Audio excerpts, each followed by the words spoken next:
Hello guys, welcome back to dream chemistry classes. Please subscribe this channel. देखिए, आज के इस वीडियो लेक्चर में हम बात करेंगे क्लास 10 साइंस की जो प्रैक्टिस वर्कबुक है उसका and line assessment.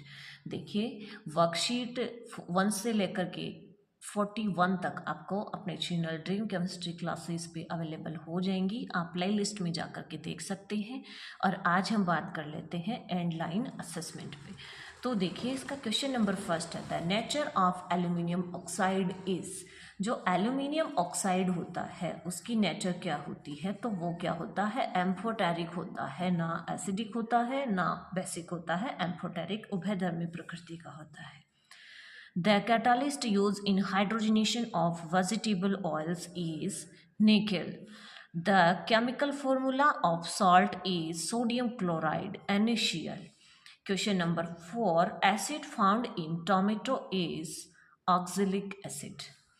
Which of the following is in liquid state? इनमें से liquid state में कौन है? तो जो ब्रोमीन होती है वो किस में होती है? लिक्विड स्टेट में होती है। फिर question number 6, excretory product in human beings moved in the form of nitrogenous was by which structure of the kidney? ये नेफ्रॉन्स हो जाती है। Blood pressure is measured by sphygmomanometer. Question number 8 है, roots are positively geotropic. Question number 9, testosterone hormone is produced in the testicles. Question number 10, a molecule of ozone gas in the ozone layer contain atom of oxygen are.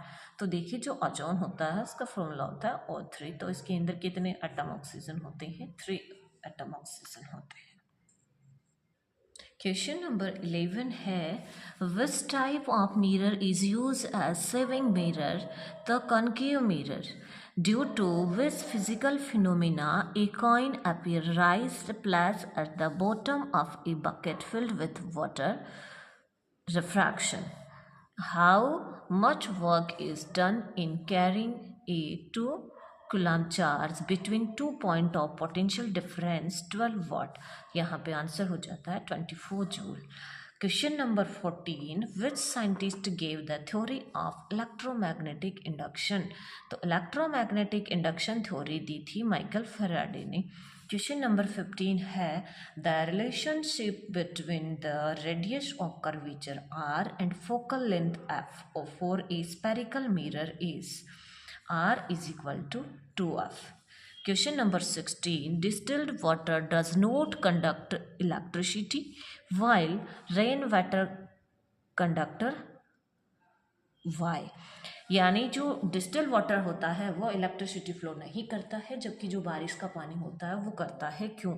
क्योंकि देखिए, जो distil water होता है उसके अंदर किसी तरह के कोई आयंस नहीं होते हैं, जबकि जो रेन वाटर होता है उसके अंदर मिनरल्स होते हैं, तो वो आयंस उसके अंदर रहते हैं। इस वजह से हम जानते हैं कि इलेक्ट्रिसिटी फ्लो होने के लिए क्या चाहिए? आयंस में ब्रेक होना ज़रूरी होता है। तो because distilled water have no dissolve ions while rain water conduct electricity due to dissolve minerals.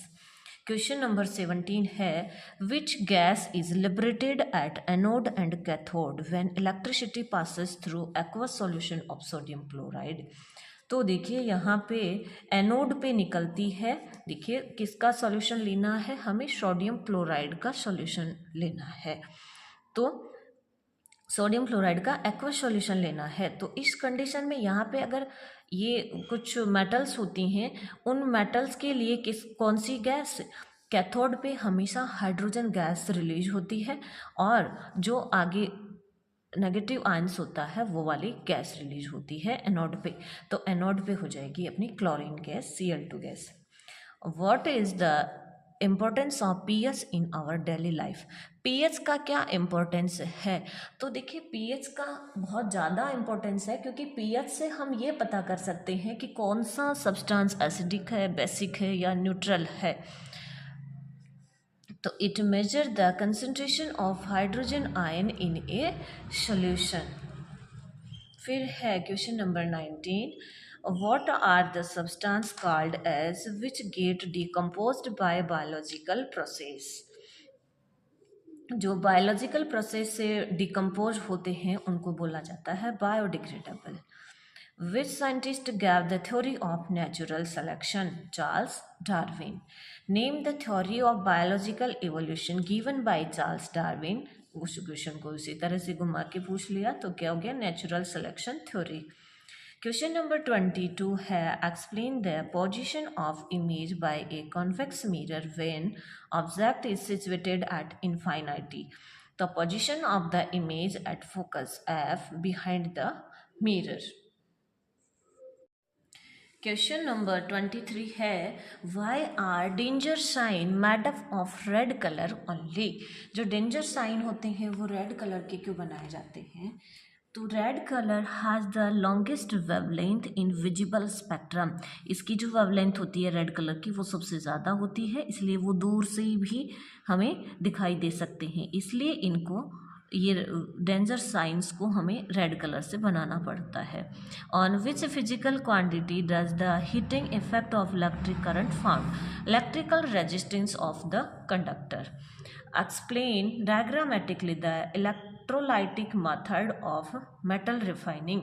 तो जो मेटल रिफाइनिंग का इलेक्ट्रोलाइटिक मेथड है, यहाँ पे स्पेस थोड़ा कम था इसलिए मैंने इस डायग्राम को यहाँ पे बनाया है, आप देख सकते हैं। देखिए यहाँ पे ये 2 इलेक्ट्रोड्स लिए जाते हैं, ये कैथोड और ये एनोड। यहाँ पे कैथोड लिया जाता है प्योर मेटल का और एनोड लिया जाता है इम्प्योर मेटल का, और बीच में जो CuSO4 सॉल्यूशन है वो फिल किया जाता है, और फिर इन दोनों को देखिए इस तरह से कनेक्ट किया जाता है। तो जो इलेक्ट्रॉन्स फ्लो होते हैं वो पॉजिटिव से नेगेटिव इलेक्ट्रोड की ओर चलते हैं, और लास्ट में जो इम्प्योरिटीज होती है वो यहाँ एनोड के नीचे क्या हो जाती है, जमा हो जाती है, और प्योर मेटल है वो हमें कैथोड पे फाइंड आउट हो जाती है, तो इसको एनोड मड बोला जाता है। तो ये क्या होता है, इलेक्ट्रोलाइटिक मेथड है। ठीक है, फिर है देखिए question number 26, explain the mechanism of cleaning process by shop. Shop से क्लीनिंग प्रोसेस, तो हम जानते हैं जो शॉप मॉलिक्यूल होता है उसके 2 पार्ट होते हैं, एक होता है हाइड्रोफिलिक पार्ट और एक होता है हाइड्रोफोबिक पार्ट। हाइड्रोफिलिक पार्ट होता है, ये क्या करता है, वाटर में डिजॉल्व होता है। ये क्या होता है, वाटर डिजॉल्व इन वाटर, तो ये वाटर के साथ में डिजॉल्व हो जाता है। और ये जो हाइड्रोफोबिक पार्ट होता है वो वाटर में डिजॉल्व नहीं होता है, ये किसके साथ में बाइंड होता है, जो डर्ट होती है उसके साथ में बाइंड हो जाता है। किसके साथ में, डर्ट के साथ में। तो हाइड्रोफोबिक पार्ट है वो बाइंड विथ डर्ट, हम इस तरह से लिख सकते हैं। फिर क्या होता है, देखिए ये डर्ट के साथ में बाइंड हो करके इस तरह से मिशेल फॉर्मेशन, एक क्लस्टर बना लेते हैं, मिशेल फॉर्मेशन बना लेते हैं, जिसकी वजह से जो डर्ट है वो पुश आउट हो जाती है। ठीक है, तो ये मैकेनिज्म होती है क्लीनिंग प्रोसेस में, और इसे बोला जाता है मिशेल फॉर्मेशन। ये बहुत ही इंपॉर्टेंट है, मिशेल फॉर्मेशन के नाम से भी आपसे पूछ सकते हैं और क्लीनिंग प्रोसेस से भी पूछ सकते हैं। फिर है question number 27, write the name of major organs found in the female reproductive system. तो फीमेल रिप्रोडक्टिव सिस्टम में fallopian tubes, ovary, uterus, cervix and vagina शामिल है। क्वेश्चन नंबर 28 है, what is mean by autotrophic nutrition? Exchange of which gas take place in photosynthesis process? Explain it with an experiment. Draw necessary diagram. तो जो autotrophic nutrition होता है वो क्या होता है, देखिए जब कोई लिविंग बीइंग है, कोई लिविंग बीइंग जब अपना भोजन खुद बनाता है वो क्या होते हैं, ऑटोट्रॉप्स होते हैं, और इस तरह का जो फिनोमिना होता है वो क्या कहलाता है, ऑटोट्रॉपिक न्यूट्रिशन कहलाता है। फिर जो फोटोसिंथेसिस होते हैं, तो ऑटोट्रॉप्स हैं वो अपना भोजन बनाते हैं, स्वयं बनाते हैं, किस प्रोसेस से, फोटोसिंथेसिस प्रोसेस से। और इस फोटोसिंथेसिस प्रोसेस के अंदर देखिए क्या होता है, 6CO2 + 12 H2O chlorophyll, and in presence of sunlight gives C6H12O6 + 6O2 + 6H2O। तो यहाँ पे गैस एक्सचेंज का पूछ रहा है, तो CO2 गैस इसमें क्या होती है, एब्जॉर्ब होती है, और ऑक्सीजन गैस यहाँ पे रिलीज होती है, हमें ये ध्यान में रखना है। फिर है question number 29, explain the working of electric motor. जो इलेक्ट्रिक मोटर होती है उसका क्या वर्किंग प्रोसेस होता है। तो an electric motor is a machine that convert electrical energy into mechanical energy. जो इलेक्ट्रिकल मोटर होती है वो इलेक्ट्रिकल एनर्जी को मैकेनिकल एनर्जी में चेंज करती है through the interaction between the motor's magnetic field and electric current in a wire winding to generate force in the form of torque applied on the motors shaft.